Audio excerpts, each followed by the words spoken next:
Alamin natin ang kaganapan sa Rosauro Almario Elementary School sa Kagitingan sa Tondo, Maynila. Kasama po dyan si Creseline Catarong, live na magbabalita. Creseline, magandang umaga.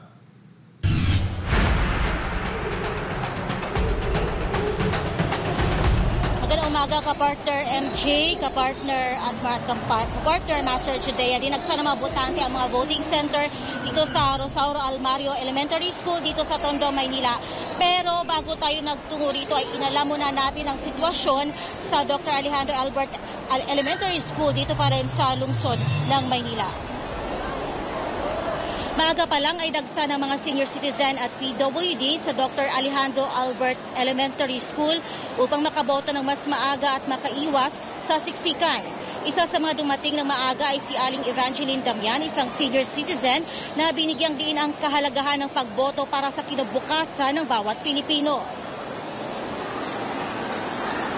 Ay napakahalaga po dahil pipiliin po natin yung mga karapat-dapat na maupo sa posisyon.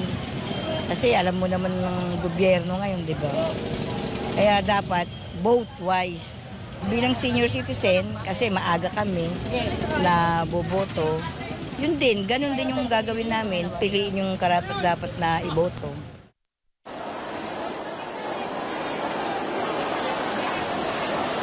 Bukod sa mga kabilang sa priority sector, maaga ring nagsidatingan ang iba pang mga botante upang makauna sa pila sa Dr. Alejandro Albert Elementary School. Si Maricel Tenorio, isa sa mga nauna sa pila, ay nasa voting center na ng 4 a.m. upang hindi maabutan ng mahabang pila. Ayon sa kanya, napakahalaga ng pagboto dahil nakasalalay dito ang kapakanan ng mamamayan.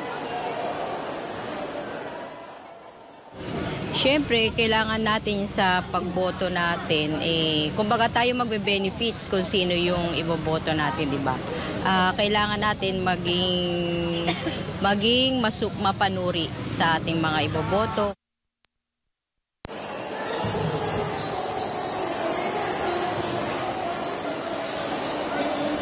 Napabilang sa top 20 na may pinakamaraming botante ang Dr. Alejandro Albert Elementary School kung saan may mahigit 39,000 registered voters ang nakalista rito.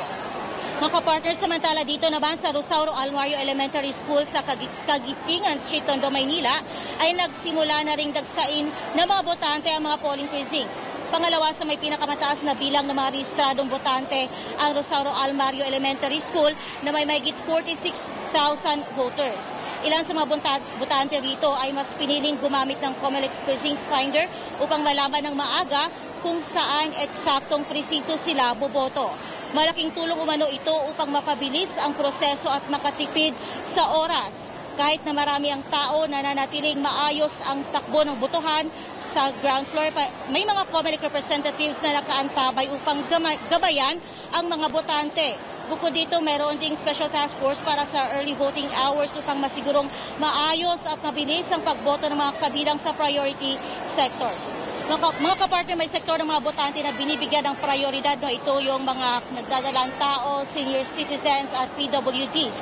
Makikita rito itong priority polling place. Pwede sila ditong bumoto para di na mahirapan sa pag-akyat. Dito ay located lamang ito dito sa ground floor, itong PPP. May tinatawag din PPP o Priority Polling Place Aid na sila ring gagabay sa lahat ng mga botante na nasa priority sectors. So patuloy tayong magbabantay sa mga kaganapan dito sa voting centers, mga kapartner, upang masigurong maging maayos at tapat ang pagboto ng ating mga kababayan. Samantala mamaya itutubo naman tayo doon sa Manuel L. Quezon Elementary School dito pa rin sa Tondo, Maynila, kung saan ngayon inaasahang boboto si dating Manila Mayor na ngayon tumatakbo ulit ng pagka-alkalde na si dating Mayor Isko Moreno Dumagoso. Yan muna ang kaganapan dito sa voting center at balik sa inyo mga kapartner. Partner Creseline, magandang umaga. Master Judea. Tanong ko lang kung sa mga oras na ito ay mayroon na ba tayong nagiging problema or itong problema na dinadanas regarding dito sa botohan diyan sa Maynila or pag malfunction ng mga machines or itong may nahihirapan yung mga botante natin na hanapin yung kanilang presinto. Meron bang ganun dyan or so far okay naman ang sitwasyon?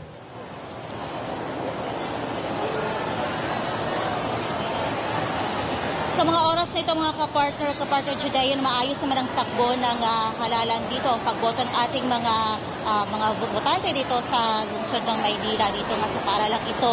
At kung saan dito naman sa priority polling place ay mayroong iba dito na ayaw nang maghintay o pumila pa ng mahaba dito sa PPP dito sa ground floor. Kaya mas minabuti nila ay able din naman ang iba kasi may naka-assiste naman sa kanila no, ng yung mga PWDs, lalo na mga senior citizen, may naka-assiste din sa kanila papunta doon sa 4th o 5th floor kung saan nandun yung kanilang presinto. At saka meron din namang elevator dito, no, kaya hindi na mahihirapan yung mga botante natin, yung mga priority sectors na tinatawag natin, kung gustuin man nila na doon mismo sa presinto sila buboto.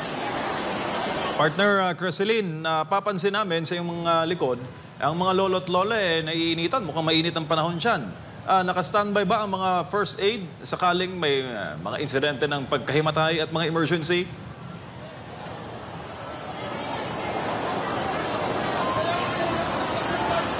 Tama, meron din nakatalaga ng mga first aid desk dito, no, para handang tumugon sa lahat ng mga anumang hindi kanais-nais. So, wag naman sana, no, yung mga hindi kanais-nais na mga pangyayari o mga sakuna.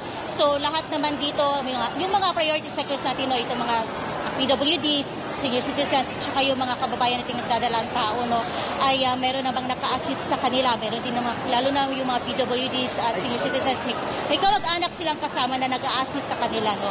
At yung iba nga dito, para iwas na sa sobrang matinding init, may dala silang yung pamaypay. So, nakakatulong din ito na maibsan yung kanilang nararamdamang init dulot ng yun nga ngayong summer season. Mga kapartner. Alright, maraming salamat, Creseline Catarong live mula dyan sa Tondo, Maynila.